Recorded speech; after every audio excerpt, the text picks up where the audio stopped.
Next up, we've got the game between Standard Liège and Arsenal.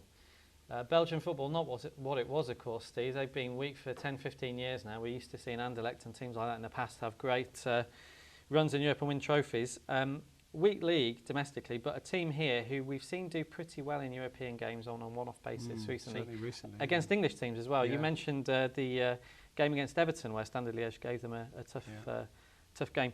Do you think they can continue that this year? Do you think maybe catching Arsenal early in the season like this, away from Arsenal being away from home, they can maybe put up a tough? I think they've certainly punched above their weight, haven't they? As you say, Belgian football has been in the doldrums for quite a while, and their national team isn't pulling up any trees either. So, I mean, they look well organised. They look as if they work extremely hard. They're playing in a very, very poor league. There's no doubt about that.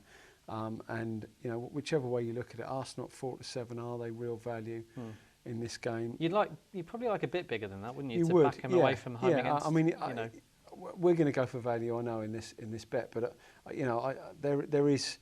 there's always that option if you want to stick Arsenal in a double or a treble, then there's that possibility. But the straights on this, just as I say, there's none of the real straights in these games make a lot of sense at this stage, because we just haven't got the information available to be really confident in giving a straight bet. No, absolutely not. It's very early. It's early, of course, for teams abroad in their domestic seasons as well.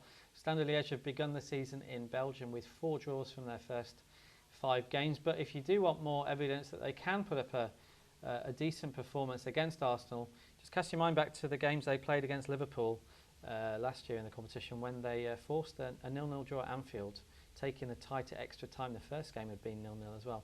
They've got a coach, Steve, in Laszlo Belloni, who is known as a tactically very good coach. He's worked all over Europe. He's worked in France for Monaco and Rennes. He actually won the Champions League as a player when it was known as the European Cup back in 1986, when Steaua Bucharest won it on penalties in one of the worst games of football in history, I think. But I think in Europe, if you're a weaker team, you need a coach like that who can get his players organised, don't you? Absolutely. I mean, the one thing you don't have to be top quality players to work hard and be extremely fit and well organised, and that's what they are. But the problem with Standard Liège and the league that they play in is that anybody who does half decent, we saw it with Fellaini, will get snapped straight up. Absolutely. You know, so we're taking a little bit of a fly here, because a lot can happen within the time span of a year to small clubs like Standard Liège, because ultimately, whenever they do well, it's a platform for players to leave rather than stay. Yeah, very true. It's difficult for these teams to have any kind of continuity in Europe, isn't it? Yeah, I mean, they could go from a very good side a year ago to a very bad one,